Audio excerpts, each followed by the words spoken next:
According to new reporting from the Wall Street Journal, Israel has shared fresh intelligence with the United States suggesting that Iran is actively plotting a new plan to assassinate President Trump. While Israeli officials have not yet commented publicly, the threat was clearly weighing on the president's mind yesterday.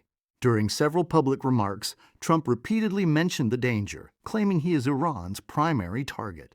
"They want to take out the U.S. leader, me," Trump told reporters. "I'm on every single one of their lists. I'm #1 on the kill list for Iran. It's out all over the place." When asked if he was aware of a specific credible threat, he responded, "I have a threat all the time.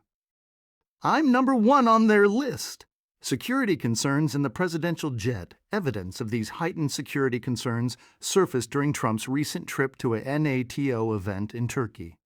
According to 4 U.S. officials, the president was forced to abandon his new $400 million jet, a gift from Qatar that only entered service on July 1st, and switch back to the older version of Air Force One.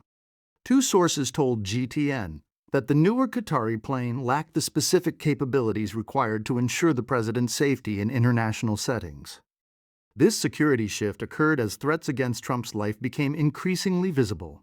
At the funeral for a former Iranian supreme leader, massive banners were displayed reading, "We will kill Trump." Expert analysis Maggie Haberman and Jonathan Swan. New York Times reporter Maggie Haberman notes that while the specifics of this latest threat are still emerging, the tension between Trump and Iran is nothing new.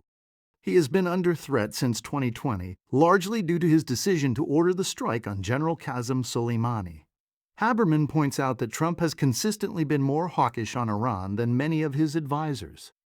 However, his options for retaliation are currently limited, as U.S. munitions are depleted and there is little appetite for boots on the ground. Jonathan Swan adds that Trump's feelings toward Iran have become deeply personal since leaving office. After being briefed by the FBI on Iranian hacking attempts against his campaign, Trump began to view the Iranian threat and the assassination attempt in Butler, Pennsylvania, as part of a single, unified danger.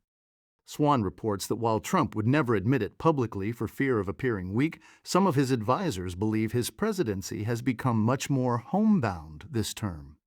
He is traveling significantly less than he did in his first term, a change many attribute to a legitimate fear of assassination. The Qatari jet controversy, the decision to swap planes in Turkey, is particularly notable given how much Trump preferred the new Qatari jet. Haberman and Swan report that Trump found the old Air Force One embarrassing and unpresidential compared to the newer, more palatial aircraft used by other world leaders. Despite the hundreds of millions of taxpayer dollars spent preparing the Qatari jet for service, the Secret Service ultimately deemed it unsafe for his return from Turkey, forcing him back onto the older aircraft. Unprecedented cooperation, the intelligence shared by Israel, highlights the current state of U.S.-Israeli relations, which have reached unprecedented levels of military and intelligence cooperation. While details regarding the specific method or timing of the Iranian plot remain classified, the frequency of late-night intelligence calls between U.S. and Israeli officials suggests that the threat is being treated with the utmost gravity. For now, the situation remains a high-stakes standoff, with the president publicly acknowledging his status as a target while his security detail takes extraordinary measures to mitigate the risk.